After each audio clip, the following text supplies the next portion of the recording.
ঘুম টুম দিয়ে উঠে বাবু এখন গ্লাসে করে মুসম্বির জুস খাচ্ছে। বড় হয়ে গেছে, বড় হয়নি। আমাদের পাড়ায় কিন্তু নতুন একটা ফুটবল প্লেয়ার এসছে। ওরে না, দারুণ একটা কথা ভাবলাম তোমাদের সাথে শেয়ার করি, বাট প্লিজ এই কথাটা কেউ অন্যভাবে নিও না। Good morning S S family, welcome back to the channel. একদম স্নান টান সেরে আমি আজকে ব্লগটা স্টার্ট করছি। বেজেছে সবে 10:30। তোজো স্নান হলো, তো আমি ভাবলাম যে স্নান সেরে পুজোটাও দিয়ে নিই। তো আজ থেকে ভেবেছি একটু একটু করে প্যাকিং স্টার্ট করব। মেনলি হচ্ছে কলকাতায় একটা জিনিস পার্সেল করতে হবে, তো সেটা বার করলাম সকালেই। তো ভাবছি আজকালের মধ্যে সেটা পাঠিয়ে দেবো। তবে হ্যাঁ, প্যাকিং বলতে কিন্তু একদমই বেসিক প্যাকিং হবে, মানে আমার আর সৌরভের খুব বেশি জিনিস নিয়ে যেতেই হবে না, কারণ কলকাতাতে আমাদের সব কিছুই থাকে। তোজোরটা একটুখানি গুছিয়ে সব কিছু নিয়ে যেতে হবে। আর যেটা পার্সেল করব বলছি সেটা হচ্ছে এই জিনিসটা। তো এটা তোজোর আরও একটা হাই চেয়ার, এটা তোজো গিফট পেয়েছিল। তো এখানে তো অলরেডি ওর একটা হাই চেয়ার আছে লাভ ল্যাপের। তো ভাবছি এই হাই চেয়ারটা কলকাতায় পাঠিয়ে দিই, কারণ আবার একটা কেনার কোনো মানে হয় না। তো এটা নিয়ে যেতে ম্যাক্সিমাম হয়তো 1000 টাকা মতন নেবে। তো এটা পাঠিয়ে দিলে কি বলো তো, এখানে বসেও খেতে পারবে। আর তোজোর হ্যাবিট হয়ে গেছে হাই চেয়ারে বসেই খাওয়া, আর সেই হ্যাবিটটাকে আমি ব্রেক করতে চাই না। আমরা কোন কুরিয়ার দিয়ে যেন পাঠাই সৌরভ নামটা? ডেলিভারি। তোমরা অনেকেই জিজ্ঞাসা করো, তো স্ক্রিনে মেনশন করে দেবো নামটা। ওদের অ্যাপ আছে, তোমরা ডাউনলোড করে নিতে পারো। খুব ভালো সার্ভিস আর নমিনাল চার্জ। হ্যাঁ, এটা 1000 টাকার মধ্যে হয়ে যাবে। লাস্ট টাইম যখন অন্নপ্রাশনের সময় আমরা কলকাতা গেছিলাম, হ্যাঁ, সুটকেস পাঠিয়েছিলাম। আমরা বাড়ি থেকে পিক আপ করে নিয়ে যাই, আবার ড্রপ করে দেয়, কোনো প্রবলেম হয় না। এখন যেহেতু তোজো হাঁটতে শিখে গেছে, তাই এই হাই চেয়ারটা আরও বেশি করে ইম্পর্টেন্ট। খাওয়ার সময় বাচ্চা খাবে না, এদিক ওদিক দৌড়চ্ছে, মাও পেছনে বাটি নিয়ে দৌড়চ্ছে, এই জিনিসটা আমার ভীষণ অপছন্দের। তো চলো, আজকে আমাদের সেই পরিচিত ব্রেকফাস্ট ইডলি বানানো হয়েছে।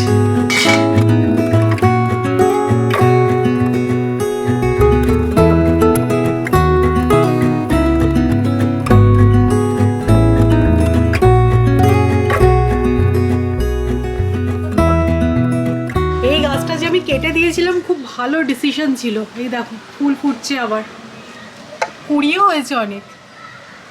সো আমাদের ব্রেকফাস্ট হয়ে গেল। আর জানো, আমি মার্স কসমেটিক্সের একটা লিপস্টিক অর্ডার করেছিলাম অ্যামাজন থেকে, জাস্ট ডেলিভার হলো। কালারটা কীরকম অ্যাপ্লাই করে দেখতে হবে, কারণ তোমাদেরও দেখাই। কালারটা কিন্তু বেশ ভালোই লেগেছে আমার। আর জানো, আমাদের এই চায়না ডল গাছটা কিন্তু ঘরে করে দিতে হয়েছে, কারণ তোজো কী করছি বলো তো, মাটি ঘাঁটছি। তো এটাকে এখন এখানেই রাখি। আমি তোমাদের বলি না যে এখন আমাদের এই ফ্ল্যাটটা 1 BHK হয়ে গেছে। এই রুমটা ম্যাক্সিমাম টাইম বন্ধই থাকে, কারণ এখানে আসলেই ও উৎপাত শুরু করে দেয়, সিংহাসনে গিয়ে গোপালে খাবার দাবার ফেলে দেয়। তো ম্যাক্সিমাম টাইম এখন এই দরজাটা বন্ধই রাখি। চলো চলো চলো চলো চলো। ও লাভলি, আমাদের পাড়ায় কিন্তু নতুন একটা ফুটবল প্লেয়ার এসছে। ওরে না, দারুণ, অন টার্গেট।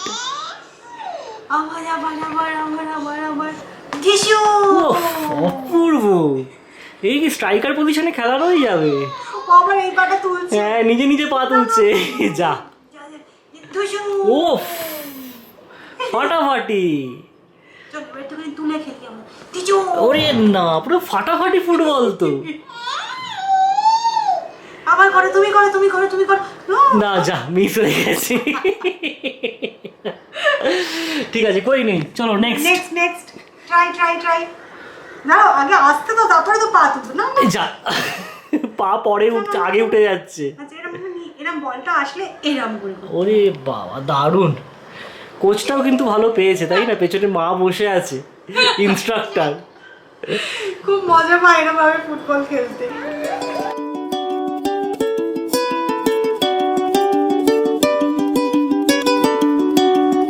আমাদের প্লেয়ার কিন্তু ফুটবল খেলে পুরো ক্লান্ত, মাটিতে একদম চিৎপটাং হয়ে গেছে।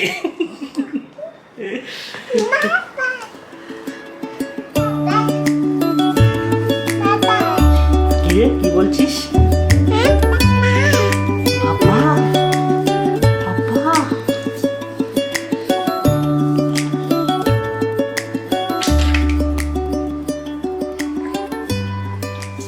তোমরা তোমরা তো জানোই তোজোর নিউবর্ন ফটোশ্যুট আমরা করেছিলাম, আর এবারও সৌমি আমার দুজনেরই ইচ্ছা যে তোজোর ফার্স্ট বার্থডের আগে আর একটা ফটোশ্যুট করা।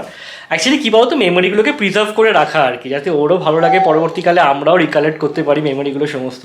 তো আগেরবার যিনি ফটোশ্যুট করেছিলেন বাড়িতে এসে তোজোকে খুব সুন্দরভাবে ম্যানেজ করে করেছিলেন, তো ভেবেছিলাম তাকে দিয়েই করাবো কাজটা। তো তাকে পিং করার পর তিনি বললেন যে তিনি 1 বছরের ব্রেকে আছেন, এবছর আর কোনো কাজ তিনি করবেন না। তো শুনে আমাদের মাথায় হাত। তো আরেকজনকে আমি কন্ট্যাক্ট করেছি, ফটোগ্রাফার, জানি না সে কতটা তোজোকে ম্যানেজ করে কাজটা করতে পারবে, but hope for the best. But একটা প্রবলেম হয়ে গেছে যে আমাদের ইচ্ছে ছিল একটা কেক স্ম্যাশের ফটোশ্যুট করার, বাট তিনি কেক স্ম্যাশের জন্য যে প্যাকেজটা দিচ্ছেন সেটা অনেকটা হিউজ, তো ওটা আমাদের বাড়িতেই ম্যানেজ করতে হবে। বাকি একটা আউটডোর শ্যুটে করার প্ল্যান আছে, দেখা যাক কী হয়।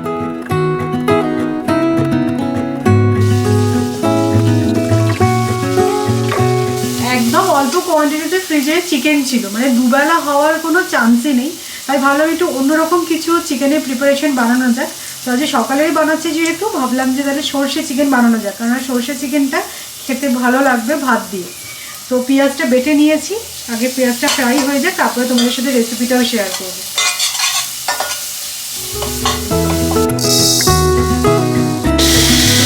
আমি সর্ষে বাটার জিনিস যখনই বানাই না কেন, আমি কিন্তু সাদা আর কালো সর্ষে মিক্স করে বানাই, যেটা আমি মামুনির থেকে শিখেছি। তো সাদা সর্ষে কালো সর্ষেটা বেটে নিলাম, পেঁয়াজটা ভালো করে ফ্রাই হয়ে গেছে, এবার আমি চিকেনের পিসগুলো অ্যাড করে দিলাম।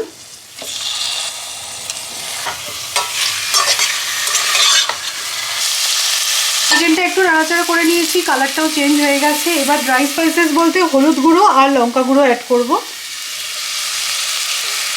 আর কালারের জন্য অ্যাড করছি কাশ্মীরি রেড চিলি পাউডার। এবার এর মধ্যে পেঁয়াজের রসটা অ্যাড করে ভালো করে কষিয়ে নেবো। পেঁয়াজটা যখন বেটেছিলাম পেঁয়াজের রসটাকে কিন্তু স্কুইজ করে নিয়েছিলাম, তা না হলে পেঁয়াজ ঠিকভাবে ভাজাই হয় না আমার মনে হয়। তো মশলাটা ভালোভাবে কষিয়ে নিয়েছি, এবার স্বাদ মতো নুন অ্যাড করছি, আর অল্প এবার একটু জল অ্যাড করে চাপা দিয়ে দেবো যাতে চিকেনটা ভালোভাবে সেদ্ধ হয়। আমি কিন্তু একদম সিম্পল প্রসেসে বানাচ্ছি, তো তোমরা এভাবে কিন্তু সর্ষে চিকেন একবার ট্রাই করে দেখো।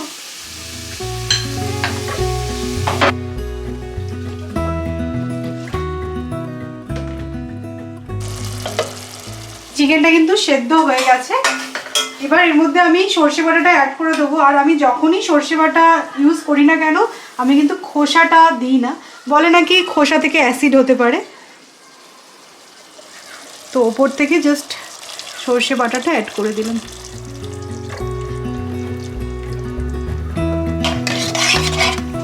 যেই দেখেছে মা ফ্রিজ খুলছে, দেখো ওর ফ্রিজের প্রতি যে কি ভালোবাসা জানি না, এই জায়গাটা ধরে দাঁড়িয়ে পড়বে। তোজো ঠান্ডা লেগে যাবে বাবু। মানে ও যেখানেই থাকুক না কেন, ফ্রিজ যদি আমরা খুলেছি ও ঠিক এখানটা চলে আসবে। কি হয়েছে বাবু? ফ্রিজের দরজাটা তো বন্ধ করতে হবে। ও খুলে দেবে। অ্যাড করছি 2 স্লিটেড গ্রিন চিলি, আর এতটা না গ্রেভি রাখবো না, একটু ফুটতে দেবো।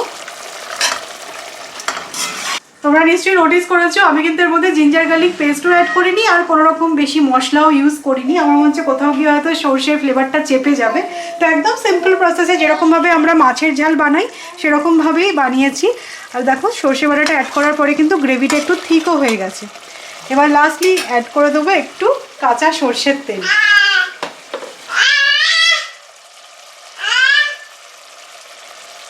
আমি জাস্ট মুখ থেকে কথাটা বার করেছি যে তোজো ওটা পড়বে, ব্যাস বলতে না বলতে দেখলাম হয়ে গেছে অলরেডি কাজটা।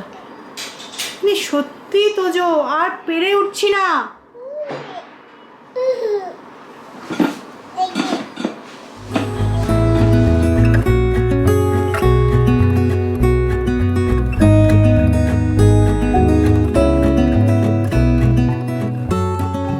এটা হচ্ছে আজকে আমাদের ছিমছাম লাঞ্চ, সর্ষে দিয়ে চিকেন, আর এখানে আছে বেগুন দিয়ে মেথি শাক ভাজা, আর সামনের পাতে ঘি। আর তোমরা হয়তো ভাবছো যে এই চেয়ারটা কেন এদিক ওদিক করছে, কি ব্যাপার না ব্যাপার। ভেতরে আছেন উনি। কি ব্যাপার? এই তেঁতো দিয়ে কিন্তু ঘি খেতে খুব ভালো লাগে, মানে উচ্ছে চচ্চড়ি বলো, বা আমরা যখন নিম বেগুন টেগুন খাই তখন ঘি দিয়ে ভালো লাগে। এই মেথি শাকটা একটু তিত হয়।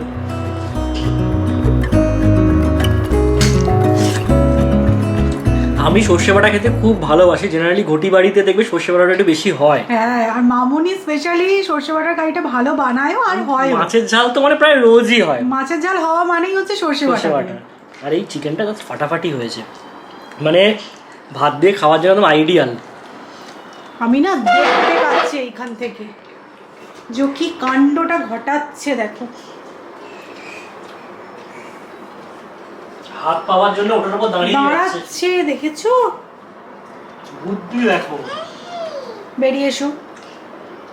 সবসময় সৌরভ তোমাদেরকে বলে দারুণ হয়েছে দারুণ হয়েছে, বাট ট্রাস্ট মি, এটা একবার হলো ট্রাই করে দেখো। মানে অল্প একটু চিকেন দিয়ে এটা বানিয়ে দেখো, খেতে কিন্তু খুব ভালো লাগবে। অপূর্ব হয়েছে খেতে, অপূর্ব।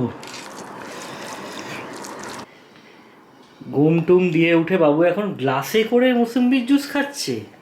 বড় হয়ে গেছে, বড় হয়নি, তাও গ্লাসে করে খাচ্ছে, আর বোতলে খাচ্ছে না। ওই দেখো, দাঁড়াও দেবো। এটা মায়ের, এটা তোমার নয়, তোমারটা তো বোতলে দেবো। তাড়িয়ে তাড়িয়ে খাচ্ছে দেখো। এই এক ফোঁটা পড়ে যাচ্ছে, আবার চেটে নিচ্ছে। নাও খাও। বড় হয়ে গেল গো, গ্লাসে করে জল খাচ্ছে, জুস খাচ্ছে। তুই জলটা খা, বুঝলি? গ্লাসে করে জল দেবে বা থেকে খা। তোমার জন্য আরেকটা করে আনছি, বুঝলি? ওর বোতলে বরঞ্চ আমাকে একটু করে দাও।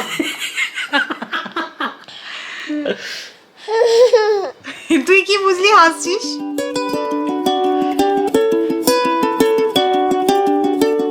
আজকে দুপুরবেলা রেস্ট না নিয়ে আমি বসে বসে একটা মিটিংয়ের প্রিপারেশন নিচ্ছিলাম। অ্যাকচুয়ালি প্রত্যেক মাসের সেকেন্ড ফ্রাইডে আমাদের একটা মান্থলি গভর্নেন্স মিটিং থাকে, তারই প্রিপারেশন নিচ্ছিলাম।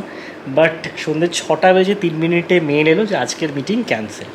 মানে একজন কি stakeholder out of office, তাই জন্য মিটিং আজকে হবে না, পরবর্তীকালে কোনো একদিন হবে। সেটা যদি আগে বলে দিত তাহলে আজকে আর আমার এই প্রিপারেশনটা নেওয়ার দরকার ছিল না। বাট ঠিক আছে, পরবর্তীকালে কোনো দিন তো মিটিংটা হবে, তার জন্য আগে থেকে প্রিপেয়ার্ড হয়ে থাকলাম। লাঞ্চের পর তোমাদের সাথে আর আমার কথাই হয়নি, এত কোমরে যন্ত্রণা করছিল, তো আমি শুয়ে গেছিলাম। তো শেক দিয়েছি, বলিট্রা লাগালাম, এখন একটু বেটার লাগছে। তো তোজোর জন্য আমি ইভিনিং স্ন্যাক্স বানাচ্ছি। তোমাদের কালকেই বলছিলাম হয়তো যে আমি এখন সন্ধেবেলা ওকে আলু সিদ্ধ করে একটু ঘিতে নাড়াচাড়া করে দিচ্ছি। তো একটু একটু করে খাচ্ছে। একভাবে মিষ্টি জিনিসটা কিন্তু খাওয়ানোও ঠিক নয়, মানে ওই খেজুর ম্যাশ করে যেটা দিতাম, এবার একটু কত মানে নোনতা জাতীয় জিনিসও ট্রাই করতে হবে, আর ওকে ওইগুলোকে হ্যাবিচুয়েটেড হতে হবে। তাই জানি না খাবে কিনা, বাট আমি বানাচ্ছি। তো এখানে আলু সেদ্ধ করা হয়ে গেছে, অল্প একটু ঘিয়ের মধ্যে একটা দুটো কারি পাতা ফেলে জাস্ট এটাকে একটু নাড়াচাড়া করবো, আর অল্প একটু নুন দিয়ে দেবো।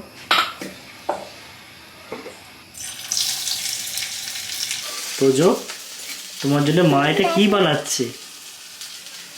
আলু মরিচ তো বলা যাবে না, আলু কারি পাতা। আলু কারি পাতা। এটা মা কি এটা স্পেশাল আইটেম বানাচ্ছে তোমার জন্য? আজকে মুডটা মনে হচ্ছে ভালো ছিল। মুডটা খুব ভালো, অনেকটাই খেয়ে নিয়েছি। ভালো বানিয়েছিল মা, তুমি একটুখানি রিভিউ দিয়ে দাও, বলো অসাধারণ হয়েছিল। না, এটা কারি পাতা ছেড়ে আমি ভাবছি একদিন ধনে পাতা দিয়েও করে দেবো। শীতকাল তো ধনে পাতাটা ভালো লাগবে। আর এদিকে আমাদের চাও রেডি। আজকে সৌরভ চা বানিয়েছে। আমরা যে কোমরটার খুবই বাজে অবস্থা।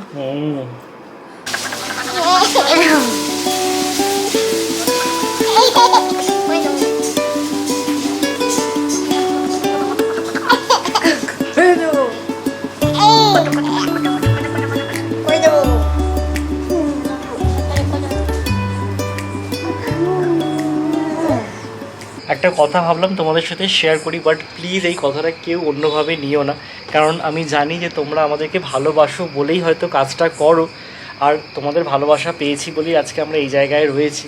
বাট কী বলো তো, কিছু কিছু সময় না ব্যাপারটা একটু এম্বারেসিং হয়ে যায়। তো কী ঘটনাটা সেটা বলি। তোমরা আমাদের সাথে অনেক সময় হয় যে কন্ট্যাক্ট করতে চাও, আর ফোন নাম্বারটা পেলে অবশ্যই কন্ট্যাক্ট করাটা একটু ইজি তো হয়ে যায়, কিন্তু এই ফোন নাম্বারটা পেতে তোমরা অনেক সময় যে সমস্ত বিজনেস আমরা দেখাই, যেমন ধরো এই ফিশ মঙ্গাস বলো বা ছোটোখাটো এখানে যে সমস্ত গ্রসারি শপ আছে, সেই সমস্ত বিজনেস নাম্বারে ফোন করে আমাদের ব্যাপারে জানতে চাও, আমাদের ফোন নাম্বারটা চাও, তারা যখন আমাদেরকে ফোন করে বলে ব্যাপারটা সত্যি কিন্তু এম্বারেসিং লাগে, কেননা ওটা হচ্ছে কি ওদের বিজনেস নাম্বার, সেখানে ওরা এক্সপেক্ট করে সবসময় যে বিজনেস কন্ট্যাক্টসেরই ফোন আসবে, বাট সেইখানে আমাদের ফোন নাম্বার চাওয়ার জন্য তোমরা যখন ফোন করো তারপরে সেটা যখন আমরা শুনি একটু অপ্রস্তুতে পড়ি আর কি। তো তোমাদের যদি আমাদের সাথে কন্ট্যাক্ট করতে হয় অবশ্যই করে ইমেল আইডি দেওয়া আছে, সেখানে ইমেল করো। আমরা যদি মানে চেষ্টা করবো রিপ্লাই করতে, আমরা জেনারেলি রিপ্লাই করেই থাকি, আর তোমাদের কমেন্ট তো আমরা সবসময় করি। তো এই ব্যাপারটা ভাবলাম তোমাদের সাথে শেয়ার করে দিই। লাস্ট উইকেই ফিশমঙ্গার্স থেকে আমাকে ফোন করেছিল ওদের ওনার, যে আমার ফোন নাম্বার চেয়ে একজন ওনাদেরকে ফোন করেছিল। তো এই আর কি, এরকমই ব্যাপার। ঠিক আছে, ব্যাপারটা অতটা সিরিয়াস নয়, বাট হ্যাঁ তোমাদের সাথে ভাবলাম শেয়ার করি।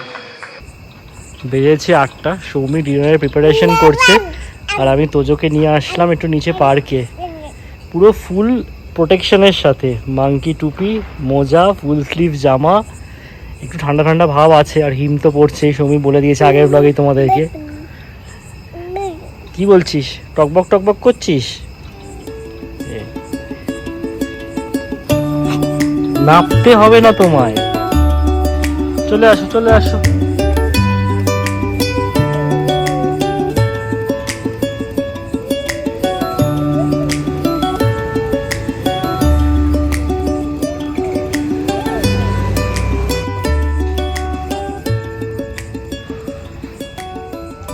আজকে তোজোর কোনো ফ্রেন্ড আসেনি, এখন তোজো একা একা বোর হয়ে গেছে বাবার সাথে খেলতে খেলতে। আজকে সৌমি ডিনারে বানিয়েছে নারকেল দিয়ে ঘুগনি, খেতে তো মোটামুটি ভালোই। আজকে সৌমি ডিনারে বানিয়েছে নারকেল দিয়ে ঘুগনি, খেতে তো ভালোই হয়েছে, বাট সামথিং ওয়াজ মিসিং, তাই না? আর কি মিসিং আমি জিজ্ঞাসা করতেই সৌমি বলে দিল জিরে শুকনো লঙ্কার ভাজা মশলাটা। এটা বানানো থাকে কিন্তু শেষ হয়ে গেছে। আমি বলছিলাম ছেড়ে দাও, তো সৌমি বললো না, ঘুগনি এই মশলাটা ছাড়া ঠিক ভালো লাগবে না। হ্যাঁ, তো অল্প করেই হামানদিস্তাতেই বেটে নিচ্ছি।